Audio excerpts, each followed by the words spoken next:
U.S. plans for a nuclear attack. Let's The check this one worst-case out, man. scenario finally happened. The bombs are in the air, and in a matter of minutes, the United States will be hit by a nuclear attack. Millions are in danger, along with the entire future of the United States government. What now? This isn't the first time the threat of nuclear annihilation was high on the government's mind. Ever since the U.S. beat the Nazis to the bomb and was followed by the Soviets only years later, the government's been preparing for the worst-case scenario of a nuclear strike on the homeland. Initially, the threat was the Soviet Union, the United States' arch-nemesis. But now the threat of nuclear attack comes from China, Russia, North Korea, Pakistan, rising powers like Iran, and even international terror groups. No one knows whether any of these besides the first two even have the capability to hit the United States. But the government is not going to test their luck. After the September 11th terror attacks, the government quickly moved to plan for all eventualities and have a plan of action in case of worst-case scenarios. There are multiple scenarios created by the Department of Homeland Security, and a nuclear attack is National Response Scenario Number 1. Ominously, the scenarios are ranked by how likely they are to occur, which means the government thinks that a nuclear attack on the homeland is the most likely catastrophic scenario to occur, and dealing with it will not be simple. The government's first step is to try to keep a lid on the nuclear threat, and that's a lot more complicated than it used to be. In the Cold War, keeping the nukes from being launched usually meant talking to one man, the premier of the Soviet Union. While other countries had nuclear weapons, they were usually firmly aligned with one of two sides. Now, with India and Pakistan both having nukes and being in a low-boil state of war with each other, plus the notoriously unstable Kim regime testing missiles all the time, there are far more variables, and with the collapse of the Soviet Union and instability in other regimes, means it's possible for nuclear weapons and dirty bombs to wind up on the black market, which means that nuclear weapons could hit the homeland in more ways than one. The biggest threat is long-range nuclear missiles, which carry the biggest payload. It's believed that only Russia and China have the ability to hit the U.S. this way. That's what's good about the U.S., right? The U.S. is they're a pretty good distance away from like these other countries. So you're going to have some really good long-range missiles to actually hit the With U.S. North Korea working hard to join the club, other countries' nuclear missiles are mostly designed to deal with threats in their backyard. While this is the most predictable threat, it's also the most dangerous. These are the missiles that will carry the biggest payload and could annihilate a whole metro area in a single hit. The United States, Russia, and China each have enough of these to annihilate life on Earth several times over, which is why an early warning system is key. The United States, Canada, and Denmark developed a radar system during the Cold War to warn of incoming Soviet missiles. Because the shortest route for a Soviet missile was through the North Pole, they built the infrastructures throughout the Arctic. Those systems were the building blocks for ballistic missile warning systems around the world, and they're still in play today, although they're not foolproof. During the Cold War, there were several false alarms of incoming missiles, and nuclear war was only averted by cool-headed commanders who often defied protocol to hold off on launching a full-scale response. Holy shit. And even in the modern day, there were false alarms. That's scary, man. Residents of Hawaii received an emergency text about an incoming ballistic missile, sending most of the island into a panic. Those were false alarms, but the real one could come at any minute. In the event of an actual nuclear attack, the government has many plans to keep things running.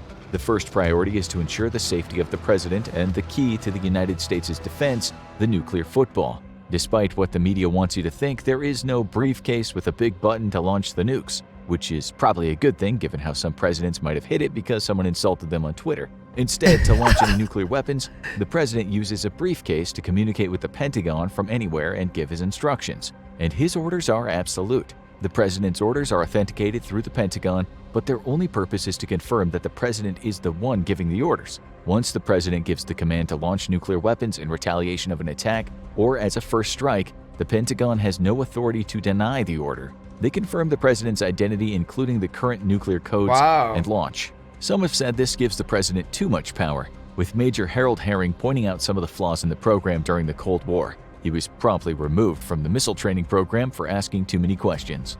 But before the missiles launch, the president has to be kept alive. Once it's clear the missiles are in the air, the president will immediately be spirited away to an emergency bunker, whatever the closest one is to his location. This is likely to be a short and easy trip because the government has dozens of these bunkers around the country, each equipped to be a local command center for the president and a place where the survivors can be kept alive long term. These bunkers are where the worst-case scenario plays out. If life on the surface becomes impossible due to nuclear fallout, the U.S. government can survive underground, and some of these facilities are massive. While most of these and their locations are kept secret, the largest are well known, but that doesn't mean you can get in to take a tour. Raven Rock, located in southern Pennsylvania, is a massive U.S. military installation that serves as a command center for the armed forces. Each of the 4 branches have a base here, along with Mount Weather in Virginia and Cheyenne Mountain in Colorado. All 3 are built into mountains and are massive, looking more like a city than an office building. The only people who have access to these centers are essential military personnel. Man, that's so sick. Have access to the core of the government's nuclear preparedness plan.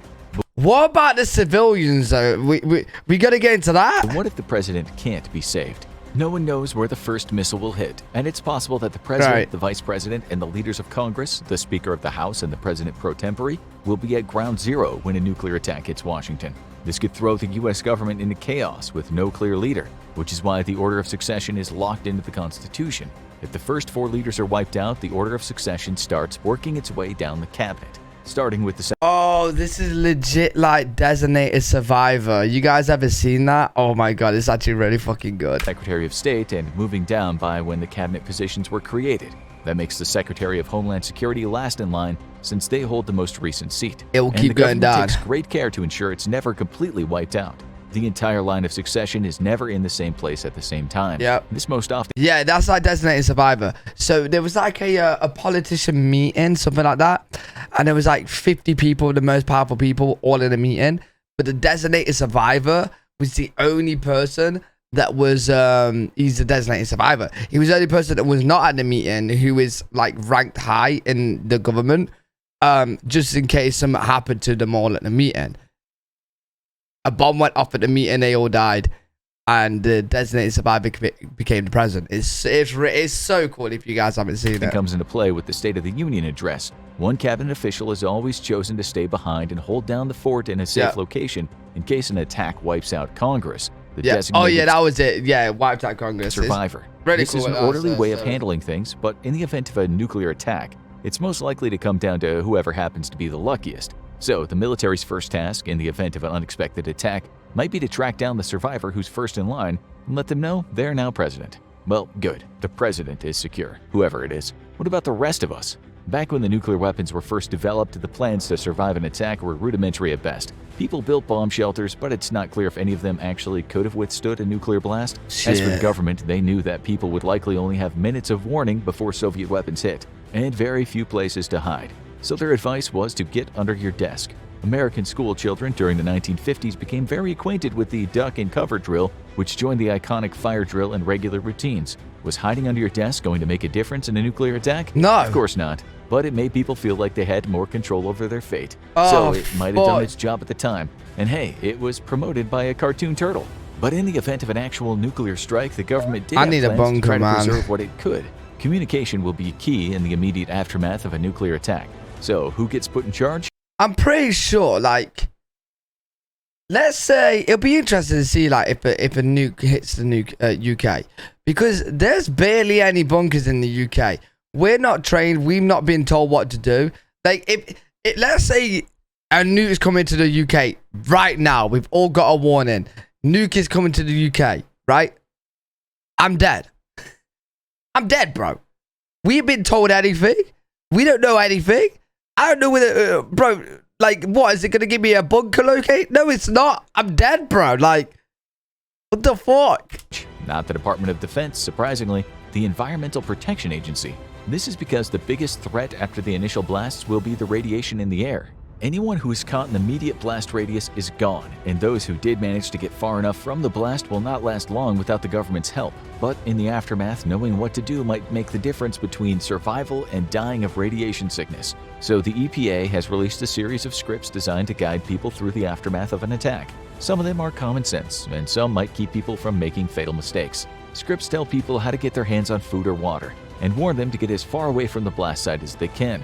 They also warn people to avoid public spaces, as the risk of making your way to the hospital or fire station is too high to take unless you have a pressing medical emergency. Surprisingly, they say that if you're in your car when the bombs hit, that's the safest place to be. It might be tempting to abandon the car and seek a safer place, but the car actually shields you quite a bit from outside the radiation. So hunkering down in your car might be your best bet. But advice... How long would the radiation like? You know what? I'm actually doing this, bro. I'm actually doing it. And I'm doing it for many reasons. I'm going to get a house ASAP. I don't know when. 5 years, whatever, right? 5 years. Going to get a house. The garden, I'll fucking turn it into a bunker, bro. I don't care. I don't care how much it costs. I'll put it on finance. I'll get a bunker, you know, quite deep, right? Quite deep. Should be good. I'll stock it up. You know, it'll be cool as fuck. And I'll turn it into a little gaming station, right? I'll have it sick for now. And then, worst case scenario, I get that text saying, "Oh, news coming your way. Alright, hey, let's go to the gaming station. Yeah, let's let's go to you know, the fucking man cave." This can only go so far. The government's prepared for all eventualities, and even though the risk of nuclear war has declined since the Cold War, they're staying stocked with medication that could alleviate sickness in the aftermath of a nuclear attack. This is part of the Strategic National Stockpile, a cache of emergency medication stored for a disaster. This stockpile is spread out among a network of warehouses around the United States and could be used to respond to a sudden disease outbreak or natural disaster. But the most important part of the cache is its stock of medicine designed to help with radiation sickness. Of course, this doesn't help the people caught at ground zero or those who receive a fatal dose, but it could help to reduce casualties in the aftermath. And who would be handling the distribution? That would be the one organization everyone hopes is wasting taxpayer money, because they'll have only something to do in the aftermath of a massive disaster: the Public Health Emergency Medical Countermeasures Enterprise, or the tongue-twisting acronym PHEMCE. It's the government's last resort agency in the event of a nuclear disaster. This is especially important because it's possible some agencies might be wiped out by the attack and others might be unable to communicate due to infrastructure being destroyed. So this division will coordinate between around a dozen government agencies, including the CDC and Defense Department. The goal will be to get supplies and medication out to the people, communicate safety measures, figure out where the attack came from, and decide on a response. But there's only so much the government can do. The government does have bunkers around the country, with Raven Rock being the biggest and most secure. No one's sure exactly how many there are or what their capacity is, but it's become clear that in the event of a large-scale nuclear disaster, it'll be impossible to save everyone. During the 1950s, the bombs were smaller and slower, and we were more likely to have advanced warning. No country had nearly as many nukes as they do today, and the population of the United States was much smaller. Then the bombs kept growing, and so did the population. Weapons were developed that could wipe out whole cities in a matter of seconds. So the plan changed. Isn't it? During the Reagan administration, two influential men were brought in to meet with the president. Their names? Dick Cheney and Donald Rumsfeld. While they'd become famous, or infamous, a few decades later, they were only trusted advisors now, and Reagan wanted them to develop a Cold War strategy to ensure the survival of U.S. leadership during a nuclear war. Tensions with the Soviet Union were heating up again, and a nuclear war could break out at any time, so every year they would head off to a secret mission and plan an escape route for the line of succession.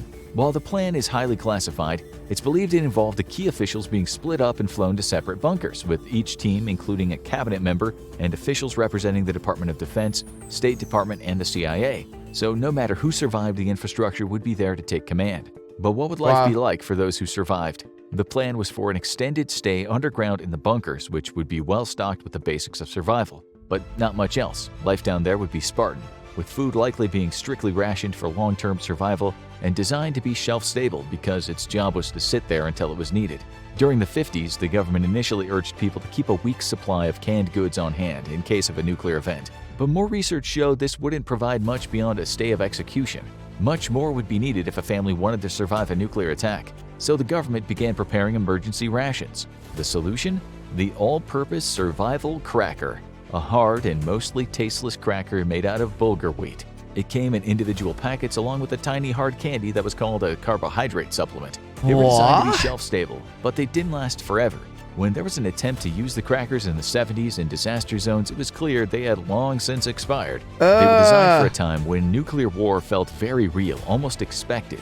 But when the apocalypse didn't happen, they fell out of use and production stopped. Today, they're not really needed. The selection of cheap, accessible canned foods that can last years or more is so large that people can stock their apocalypse pantry with ease. But the odds are people in charge have much better provisions. No one knows exactly what it's like in buildings like Raven Rock, but the sheer size of the facilities means they'd likely have room to supply a staff of hundreds or even thousands for years at a time. So the president won't be going hungry, and he might even be able to bring his personal chef along. Although he, like everyone else, would be limited to shelf-stable, long-lasting foods. But for the rest of us, we're back to the old advice of keeping a supply of canned goods to last us until the outside was safe again. but the government isn't... No, I'm making a dope ass bunker, bro. I'm making a dope ass bunker, bro. It's going to be stocked up with everything. I'm going to make sure it's stocked up a year. I'm going to make sure it's stocked up a year at least. 600 tins, 600, you know, I don't even know what food to really get. advising people to plan for a nuclear disaster, even if the odds of one are slightly higher than they were post-Cold War. And even if the government isn't planning for a war, that doesn't mean they're not ready for one. What would happen if the United States was actually hit by a nuclear attack, killing millions and wiping out much of the US government? It would be clear that a state of war existed, but what if the government didn't know exactly where the bombs came from at first? The Mobile Command Center's first task would be to track the bombs to make sure that we were hitting the right target country in response. This is only applicable in the event of a missile attack. The most likely method, if an unconventional nuclear attack was launched, such as a suitcase nuke or a dirty bomb, the government's initial efforts would be on relief and investigation. But when a culprit was uncovered, whether it was a terrorist group or a rogue state, there would be hell to pay. But what if it was a superpower? The most likely threat to the US in the Cold War was the Soviets deciding to strike first, because it decided it was time to vanquish its greatest enemy and put the entire world under the Soviet boot. Was this... Wouldn't it see it from its satellites, though, its military satellites? A realistic outcome? No one's sure, and most of the times nuclear war nearly broke out was because of brinksmanship and mistaken intelligence.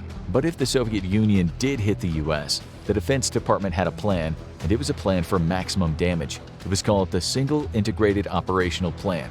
It was a doomsday agenda to unleash over 1,700 nuclear devices across more than 700 targets, wiping out all major Soviet and Chinese cities as well as targets in other communist nations like North Korea. It's not clear how this plan evolved over the years, but one thing that was shocking about it was that it made no distinction whether a communist country had attacked the US or not. But would this plan work today? In a word, no. When the plan was designed, the bombs being used were 80 kilotons, 4 times the strength of the bomb that hit Nagasaki. Today, most nuclear missiles are much more powerful than that, and an attack of that strength would likely not just annihilate the enemy, but cause a level of nuclear fallout that would make life on the surface completely inhospitable long term. The clouds would carry the poison all around the world, even far from the sites that were initially hit. In a best-case scenario, people would be forced to live underground for years. In worse scenarios, it could mean the end of all life on Earth. That means any response today would likely be much more targeted. But it's highly likely it would still involve a nuclear hit on the power structures of the enemy behind the attack. Other elements of the response plan would have thankfully been abandoned as well. One of the most infamous parts of World War II was the arrest and internment of thousands of Japanese Americans solely based on their ethnicity by the United States, with most being held for years until the war ended. And so naturally, during the Cold War, some people looked at this blatant civil rights violation and went, "How can I make this work for me?" J. Edgar Hoover, the notoriously paranoid FBI chief, was known for keeping an enemies list, and he advocated for the president using it as a base for detaining and arresting anyone deemed to be a potential subversive. This would likely have involved any foreign aliens in the United States, as well as potentially anyone of the nationality of the attackers. These plans were never put into effect, but no one is sure what lists the government is still making. But the biggest challenge for the government in the aftermath of a nuclear attack may just be the people. The United States has a grand tradition of reacting with calm and solidarity in the event of a disaster. We have no doubt that, who are we kidding? It's only been a few years since 2020, and we all remember fighting over that last roll of toilet paper in the aisles of Target. When a disaster happens, it often becomes much worse because people overreact and become paranoid and hostile. In the aftermath of a nuclear attack, it's likely people would panic, and that can make a bad situation worse. If people are running around willy-nilly, it could lead to a higher death rate due to radiation poisoning. It could also lead to a surge in crime at a time when the authorities are occupied with a much bigger problem. So the government decided to see how much it could predict. Man, I actually can't believe, 2020, that was a mad year. When you think about it, that was a mad year. Stocking up on, toilet roll and stuff. I can remember going to the shop and, I needed toilet roll badly. Went to the shop. There's no toilet roll, bro. There's none. They're mad. Before it happened, the Department of Defense regularly runs simulations on their computer systems for specific types of disasters, such as a nuclear attack going off right over the White House. The system was created by a researcher at Virginia Tech, Chris Barrett, who specializes in massive simulations that involve variables for thousands of people. Using one of the most advanced computers in the world, it maps out which outcomes would cause the best results and which would cause the worst. These simulations were picked up by the government, and they're now a regular feature of the government planning for events they hope never comes to pass. Wow. So, what are the best and worst case scenarios? The best case scenarios usually involve people acting responsibly, taking heed of advice, and concentrating on their own safety. The worst case scenarios become a reality when people decide to head for ground zero or to try to help people caught in the disaster zone. Not only will there be few if any survivors after a nuclear blast, but those would-be heroes often sentence themselves to death due to the fallout. So what are the government's plans now? Many of the plans from the Cold War are still in effect to some degree, just updated to modern technology that makes it easier to communicate and take action wherever the leadership may be. With our communications infrastructure being stronger than ever before, odds are good that the government would be able to stay in contact with its citizens and keep them as calm as possible. This world is actually going to end, isn't it? Like, by fucking nuclear attack. Like, it really is. It really is. I'm just sat here thinking, like, two big countries are at war, right? America, United States, America, China's at war. China's on the brink of losing. Bro, they're just going to send the nukes, mate. If you're already on the brink of losing, you're just going to send the nukes. Like, you legit are, like, imagine, like, put it this way, God, like, thank God, right? But this didn't happen. But imagine if Hitler had nukes and he's on the verge of losing, right? He's on the verge. He knows he's going to lose. He's sending off, you know what I mean? Like that, it's going to happen at some point. And it's, oh man. But as for what will come next, don't, that's but highly classified, and hopefully will stay so forever. Want to know more about this apocalyptic scenario? Really enjoyed that video though. If you guys got any videos like this you want to recommend, leave it down in the comment section below. Hopefully you guys did enjoy. If you did, make sure you guys leave a thumbs up, subscribe, and I'll see you all in the next one.